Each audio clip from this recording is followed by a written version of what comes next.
السلام علیکم ورحمۃ اللہ وبرکاتہ ان الحمد للہ نحمده ونستعینه ونستغفره ونعوذ باللہ من شرور انفسنا ومن سیئات اعمالنا ومن يهده الله فلا مضل له ومن يضلل فلا هادی له اشهد ان لا الہ الا اللہ وحدہ لا شریک له واشهد ان محمدا عبدہ ورسولہ۔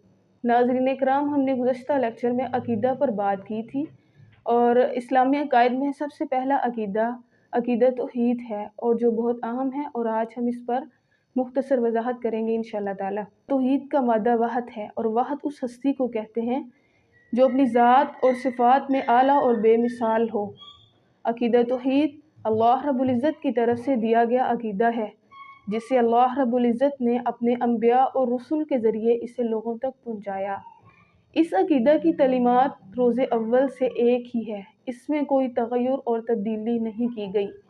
آدم علیہ السلام سے لے کر نبی آخر الزماں صلی اللہ علیہ وآلہ وسلم کی دعوت کا بنیادی مقصد عقیدہ توحید ہی تھا، اور یہی دین کی بنیادی اساس ہے۔ اور قیامت کے روز انسان کی نجات کا ذریعہ بھی عقیدہ توحید پر ہی ہوگا۔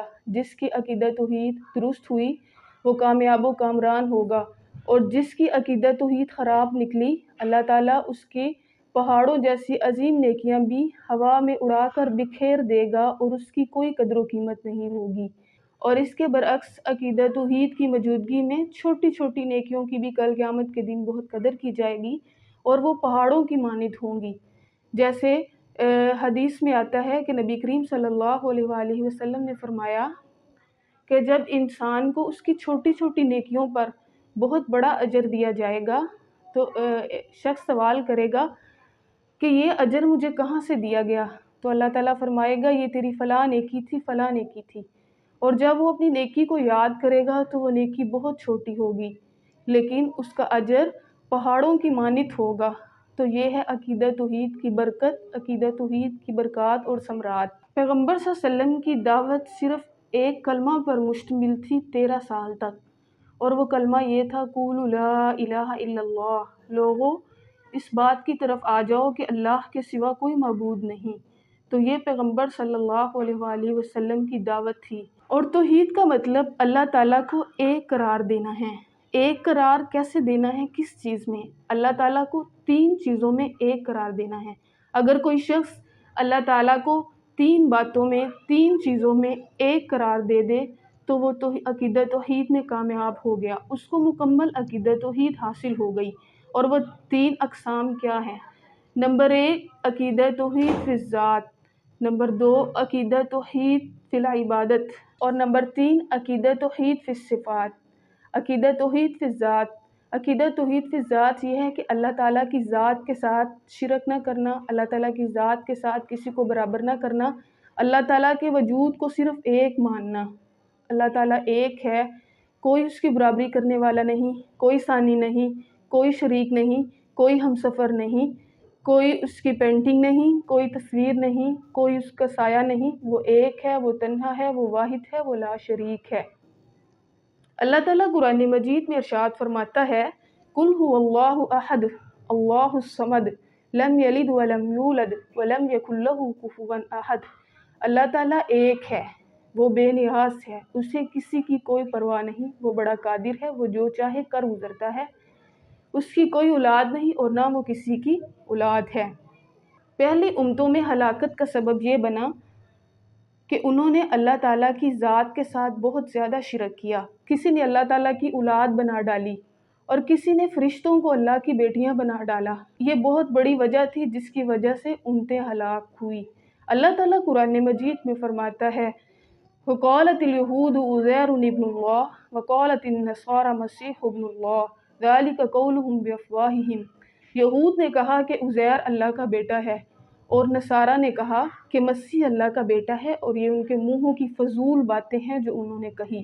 اور بعض لوگ ایسے تھے جنہوں نے اللہ تعالیٰ کی ذات کا جز بنا ڈالا۔ اللہ تعالیٰ فرماتا ہے قرآن مجید میں وَجَعَلُوا لَهُ مِنْ عِبَادِهِ جُزْءًا إِنَّ الْإِنسَانَ لَكَفُورٌ مُبِينٌ۔ اور انہوں نے اللہ کی ذات کا جز ہی بنا ڈالا، اور انسان بڑا احسان فراموش ہے۔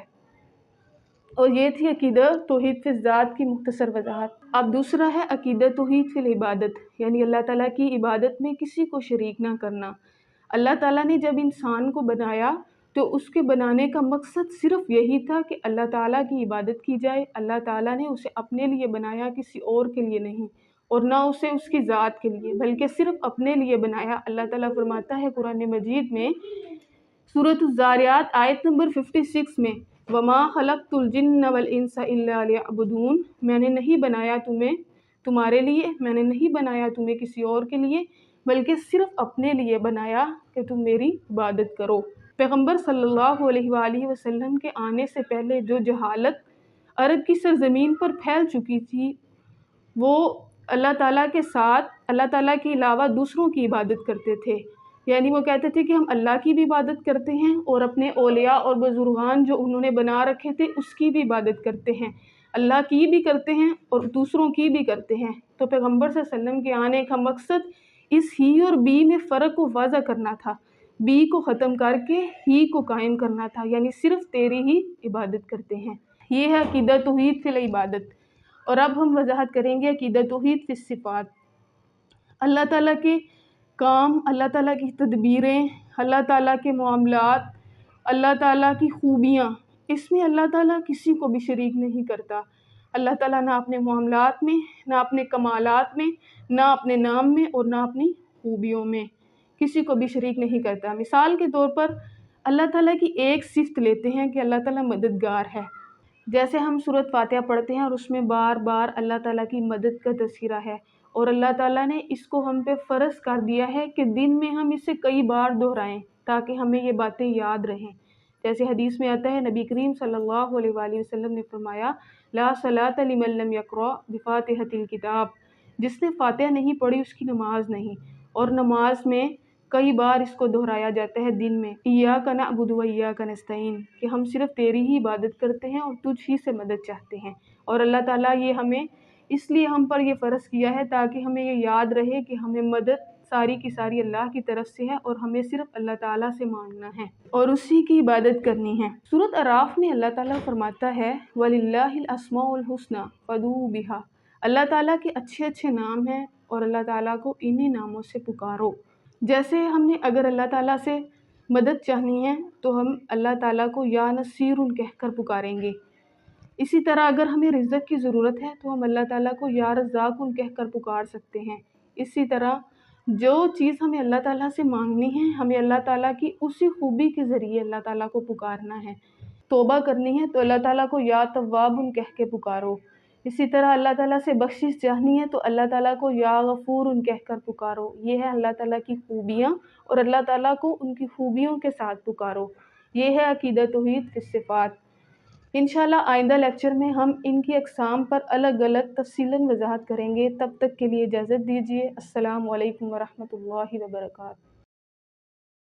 حافظہ Zahra Safi YouTube official channel